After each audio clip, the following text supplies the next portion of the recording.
Hi everyone, this is Vidya Kumar and welcome again to Gyan Jyoti academy. तो हम लोग पढ़ रहे हैं अभी नंबर सिस्टम और आज हमारा ये नंबर सिस्टम का 4th क्लास है। इससे पहले हम लोगों ने नंबर सिस्टम क्या होती है इसके बारे में जाना। तो आज के क्लास में हम लोग जानेंगे कुछ स्पेशल नंबर्स के बारे में कि प्राइम नंबर क्या होती है, कंपोजिट नंबर क्या होती है, ट्विंस प्राइम नंबर क्या होती है, को प्राइम नंबर क्या होती है, ऐसे कुछ नंबर्स के बारे में जानेंगे। और सबसे इम्पॉर्टेंट बात कि हम लोग अभी डिविजिबिलिटी रूल स्टडी नहीं किए हुए हैं और ये examination of point of view से सबसे मोस्ट इम्पॉर्टेंट हमारा कॉन्सेप्ट बचा हुआ है, जो कि जस्ट अभी आज के क्लास में ही इस चीज़ को स्टार्ट करेंगे। तो आज के क्लास में सबसे पहले हम लोग स्टडी करते हैं कुछ इस स्पेशल टाइप के नंबर्स के बारे में। सबसे पहले जानेंगे कि प्राइम नंबर क्या है और कंपोजिट नंबर क्या है। ठीक है, एग्जामिनेशन में ऐसे तरीके का क्वेश्चन बच्चों लोग को बहुत परेशान करती है क्योंकि हमारा कॉन्सेप्ट क्लियर नहीं होता है, हिचकिचाहट बहुत ज्यादा होती है प्राइम नंबर और कंपोजिट नंबर को पहचानने में। तो पहले हम लोग देखेंगे कि प्राइम नंबर क्या होती है और कंपोजिट नंबर क्या होती है, क्या डिफरेंस है दोनों नंबर में, प्राइम नंबर और कंपोजिट नंबर के बीच क्या अंतर है। प्राइम नंबर वैसे नंबर को कहेंगे जो कोई भी नंबर हो, अगर वो एक से कट जाए और खुद से कट जाए तो वो प्राइम नंबर है। इसके अलावा किसी से नहीं कटना चाहिए, खुद उसका फैक्टर काटने वाला एक होगा और वो खुद नंबर होगा, इसके अलावा कुछ नहीं कट सकता है। सबसे अगर एग्जांपल है 7, तो 7 हमारा एक ऐसा संख्या है जिसको अगर भाग देने बैठे तो इसका फैक्टर एक आएगा और ये खुद से कटेगा, यानी 7 से कटेगा। ना तो ये 2 से कट सकता है, ना ही ये 3 से कट सकता है, ना ही 4 से कट सकता है, ना ही 5 से कट सकता है, ना ही 6 से कट सकता है। तो ये जो हमारी संख्याएं हैं, ये जो हमारी संख्याएं हैं जो खुद जिसका फैक्टर एक और खुद अपने आप हो, उसको हम लोग प्राइम नंबर कहते हैं। कंफ्यूजन कहाँ बनता है हमारा, इसको पहचानने में। हिंदी में क्या अभाज्य और भाज्य लिखा हो रहा तो हम लोग पहचान नहीं पाते हैं। प्राइम मतलब अभाज्य, इसको हम लोग अभाज्य बोलते हैं हिंदी में। प्राइम का मतलब याद रखिएगा, इसे कहा जाता है अभाज्य संख्या, इसे कहा जाता है अभाज्य संख्या। ठीक है, नोट में बात ध्यान देने लायक है कि अगर सबसे छोटी सम अभाज्य संख्या अगर आपसे पूछे, सम अभाज्य संख्या अगर आपसे कोई पूछे तो उसका आंसर होगा 2।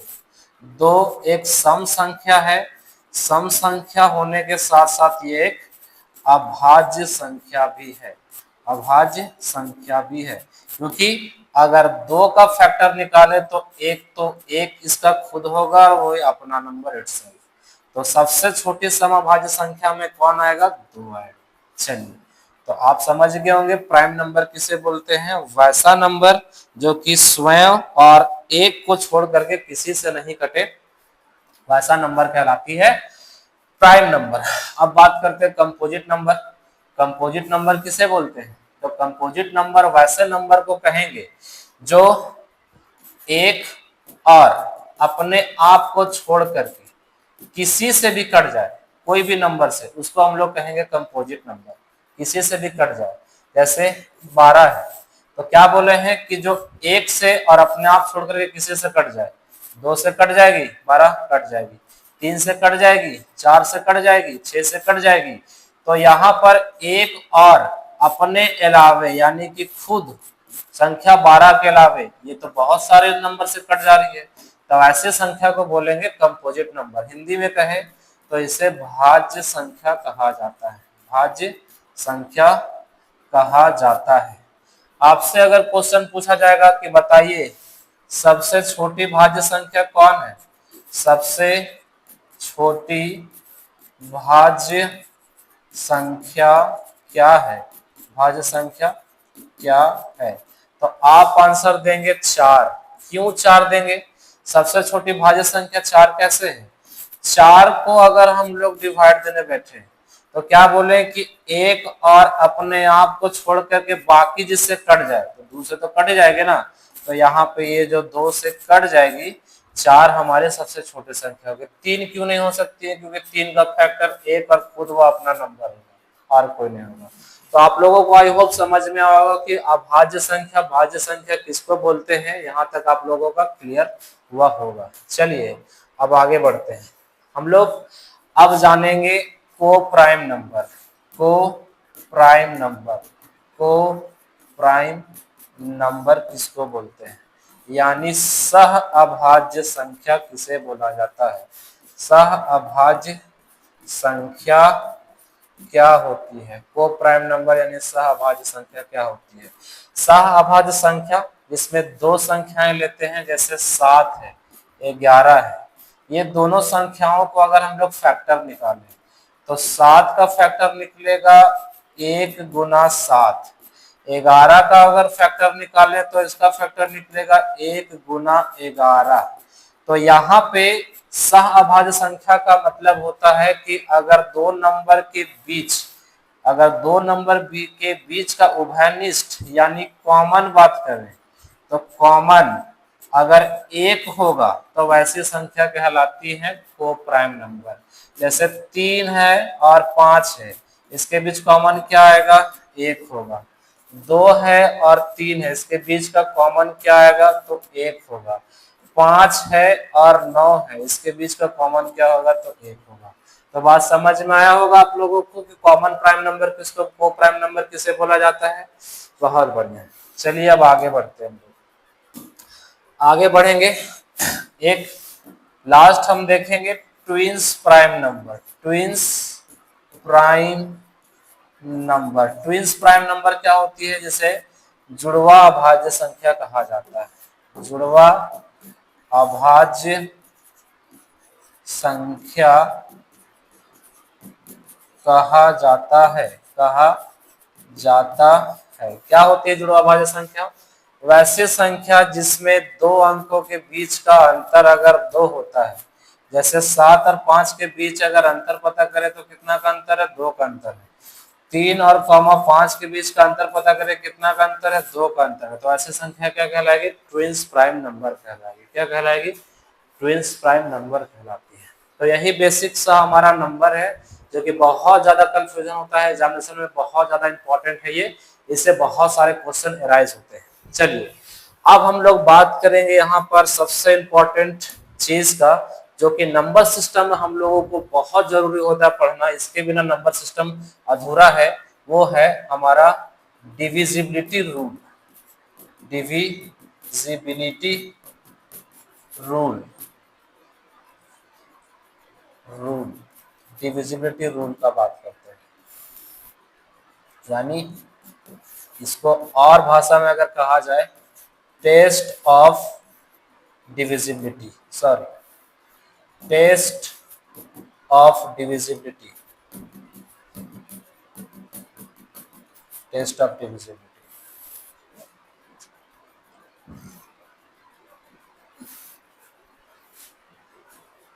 हाँ, तो क्या होती है टेस्ट ऑफ डिविजिबिलिटी, क्यों हम लोगों को इतना पढ़ना इंपॉर्टेंट होता है। अभी तक हम लोगों ने बहुत सारे नंबर का फैक्टर निकाला, बहुत सारे नंबर का मल्टीप्लिकेशन रूल पढ़े, एडिशन रूल पढ़े। तो यहाँ पर जितने बड़े बड़े नंबर हैं, अगर वो नंबर को डिवाइड किया जाए तो वो नंबर आसानी से कैसे कट सकती है, उसका रूल क्या है, इसीलिए हम लोगों को डिविजिबिलिटी रूल पढ़ना पड़ता है। तो जानते हैं हम लोग एक एक करके डिविजिबिलिटी रूल के बारे में। सबसे पहले हम लोग ये नियम जानेंगे कि 2 से लेकर के 11 तक की संख्याओं में कुल जो संख्याएं हैं वे बड़ी बड़ी संख्याओं को किस नियम के तहत काटती है। पहला जो हमारा नियम होगा, डिविजिबिलिटी ऑफ 2, डिविजिबिलिटी ऑफ 2, 2 से डिवाइड होने के नियम, 2 से भाग देने का नियम क्या होगी, अगर किसी भी बड़ी से बड़ी संख्या में अगर उसके इकाई अंक 0 हो, 2 हो, 4 हो, 6 हो, 8 हो, तो ऐसी संख्याएं अगर किसी भी बड़े से बड़े नंबर में अगर ये नंबर मिल जाए तो समझ आइए कि वो नंबर कंप्लीटली 2 से डिवाइड हो जाएगी। जैसे 242, क्या ये 2 से डिवाइड हो जाएगी? यस। क्यों? क्योंकि इसके इकाई अंक में 2 है, इसको 2 से कंप्लीटली काटेंगे तो 1 to 1 आएगा। 500 की अगर बात करते हैं तो क्या है 2 से डिवाइड हो जाएगी, हाँ कंप्लीटली डिवाइड हो जाएगी। तो यहाँ पे ऐसे नंबर जिसके इकाई अंक में लास्ट में क्या होना चाहिए, 0 होना चाहिए, 2 होना चाहिए, 4 होना चाहिए, 6 होना चाहिए, 8 होना चाहिए, तो ये नंबर 2 से कंप्लीटली डिवाइड होगी। क्या 4 1 4 2 से डिवाइड हो सकती है, बिल्कुल हो सकती है। क्यों, इकाई अंक में क्या है 4 है, ठीक है। इसको काटिए तो 207 आएगा। तो यहाँ पे आप लोग समझ पा रहे होंगे कि डिविजिबिलिटी ऑफ रूल क्या कहती है कि अगर किसी भी संख्या का इकाई अंक में 0 हो, 2 हो, 4 हो, 6 हो, 8 हो, तो वैसे नंबर 2 से कंप्लीटली डिवाइड होने लायक है। चलिए अब हम लोग आगे देखते हैं। अब हम लोग यहाँ पे आगे बात करते हैं डिविजिबिलिटी ऑफ 3 के बारे में। इसके बारे में बात करते हैं, डिविजिबिलिटी ऑफ 3 के बारे में। क्या कहती है डिविजिबिलिटी 3? 3 से कटने का नियम क्या होता है? देखिए, अगर हम लोग कितने से भी बड़ी संख्या क्यों नहीं ले ले, अगर वह बड़ी संख्या के अंकों का सम करने पर अगर वह संख्या कंप्लीटली 3 से भाग जाती है तो वह संख्या कंप्लीटली 3 से डिवाइड हो सकती है। जैसे जस्ट फॉर एग्जांपल यहाँ पे हम लोग कुछ संख्या का एग्जांपल लेते हैं, 2 3 4 5 1। अगर यह संख्या देखें, क्या ये 3 से डिवाइड जा सकती है? तो इन संख्याओं के अंकों का योग करने पर वह 3 के मल्टीपल या फिर 3 से कटना चाहिए। चलिए देखते हैं, 2 और 3 5, 5 और 4 9, 9 और 5 14, 14 और 1 15। तो यहाँ पे ये जो 15 है, क्या 15 3 से भाग जा सकती है? बिल्कुल जा सकती है। तो यहाँ पे यह संख्या 3 से विभाजित हो सकती है। यह संख्या क्या हो सकती है? 3 से विभाजित हो सकती है। चलिए अब हम लोग आगे देखते हैं। तो 3 से विभाजित होने का नियम हम लोग देख लिए। अब हम लोग बात करते हैं डिवीजन ऑफ 4, डिविजिबिलिटी ऑफ, इसका बात करते हैं 4 का। 4 का डिविजिबिलिटी रूल क्या कहती है कि अगर कोई नंबर है, अगर कोई नंबर है, कितने से कितने भी बड़ी अगर नंबर बढ़ती क्यों नहीं जाए, अगर वह नंबर का इकाई और दहाई अंक, इकाई और दहाई अंक यानी कि वंस प्लेस और टेंस प्लेस की संख्या अगर यह 4 से डिवाइड होगी, अगर यह 4 से डिवाइड हो जाती है तो समझिए कि वह पूरी संख्या भी 4 से विभाजित होने लायक है। जैसे 2 4 8। तो यहाँ पे लास्ट का 2 अंक को आप ध्यान से देखिए, क्या ये 4 से डिवाइड होने के लायक है? बिल्कुल है। 4 से क्या डिवाइड हो सकती है? बिल्कुल हो सकती है। तो यह संख्या क्या हुई? यह संख्या डिविजिबल हुई 4 से। ठीक है, चलिए आगे बढ़ते हैं। Divisibility of 5, divisibility of 5 rule क्या कहती है? डिविजिबिलिटी ऑफ 5 रूल कहती है कि कितने भी बड़ी से बड़ी संख्या क्यों नहीं हो, चेक कीजिए, कितने से बड़ी संख्या क्यों नहीं हो, अगर उसका इकाई अंक में 0 हो या फिर 5 हो, 0 या फिर 5 हो, तब वह संख्या 5 से भाग जा सकती है। तब वह संख्या क्या हो सकती है? 5 से भाग जा सकती है। पहला एग्जाम्पल की अगर बात करें, 100 को अगर 5 से डिवाइड देते हो तो क्या डिवाइड नहीं जाएगी? बिल्कुल जाएगी। ठीक है, बिल्कुल जाएगी। यहाँ पे अगर हम लोग बात करते हैं 125, क्या यह संख्या 5 से विभाजित नहीं जा सकती है? बिल्कुल जा सकती है। ठीक है, यह संख्या बिल्कुल जा सकती है। तो यहाँ पे आप लोग देख पा रहे होंगे कि ऐसे संख्याएं जिसके इकाई अंक में 5 हो या फिर 0 हो, वह संख्या 5 से विभाजित की जा सकती है। चलिए अब हम लोग आगे बढ़ते हैं, डिविजिबिलिटी ऑफ 6 का रूल देखते हैं। डिविजिबिलिटी ऑफ 6 रूल क्या कहती है कि कितनी भी बड़ी से बड़ी संख्या अगर क्यों नहीं ले ले, अगर वह संख्या 2 से विभाजित हो जाती है, 3 से विभाजित हो जाती है, तो समझ जाइए कि वह संख्या 6 से भी विभाजित हो सकती है। तो वह संख्या क्या हो सकती है? 6 से भी विभाजित हो सकती है। जैसे एग्जाम्पल अगर बात करेंगे 9 4 2, क्या यह संख्या 2 से विभाजित हो सकती है? बिल्कुल हो सकती है। क्यों? इसका इकाई अंक में 2 है, तो यह 2 से विभाजित हो सकती है। क्या यह 3 से विभाजित हो सकती है? तो 3 से भाज्यता का नियम क्या कहता है कि सभी संख्याओं का योग 3 का मल्टीपल होना चाहिए। 9 है, 4 है, 13 हो गया, 13 2 15 हो गया। क्या 15 3 से भाग जा सकती है? बिल्कुल जा सकती है। तो यह संख्या क्या हुई? 6 से डिविजिबल होगी। चलिए अब हम लोग सबसे इंपॉर्टेंट बात करते हैं यहाँ पर, डिविजिबिलिटी ऑफ 7। डिविजिबिलिटी ऑफ 7 का रूल क्या कहती है, सो यहाँ पर ध्यान दीजिए। सबसे पहले देखिए 7 का क्यूब लेते हैं, इसको लिखते हैं 7 इंटू 7 इंटू 7। तो ये कितने के बराबर आएगी? ये आएगी हमारे 343 के इक्वल। अब ये जो 343 जो लिखा हुआ नंबर है, ये 7 का लगातार मल्टीपल है 3 बार। ठीक है, अब आगे यहाँ पे ध्यान दीजिए, 7 का डिविजिबिलिटी रूल ये कहता है कि आप कितना भी बड़ा नंबर ले ले, उसका इकाई अंक को लीजिए और इसका डबल कर दीजिए। तो इसका डबल करने पर क्या आएगा, जो भी नंबर आएगा आपको क्या करना है कि उस नंबर को शेष बचे हुए नंबर से माइनस कर देना है। तो शेष बचा हुआ नंबर तो अभी हमारे पास 36 है, क्योंकि इसका हम लोग यूज कर लिया डबल करने में।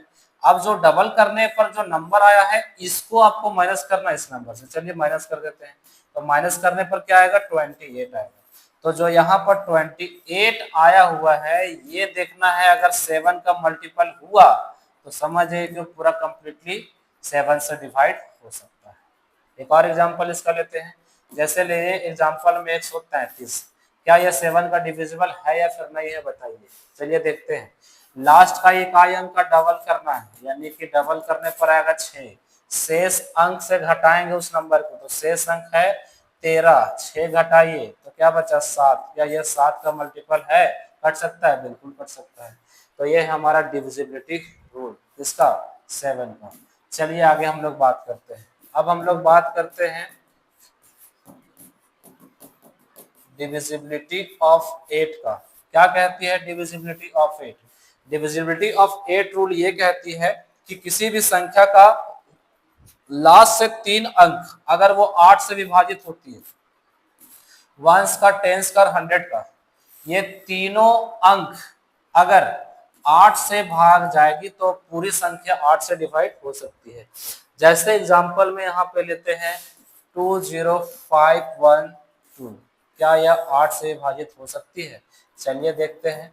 तो लास्ट का 3 अंक बोला गया है ना, 3 अंक हम लोग लेते हैं। क्या यह 8 से विभाजित होगी? तो 8 से 48 हो गई यहाँ पे। क्या ये विभाजित हो सकती है?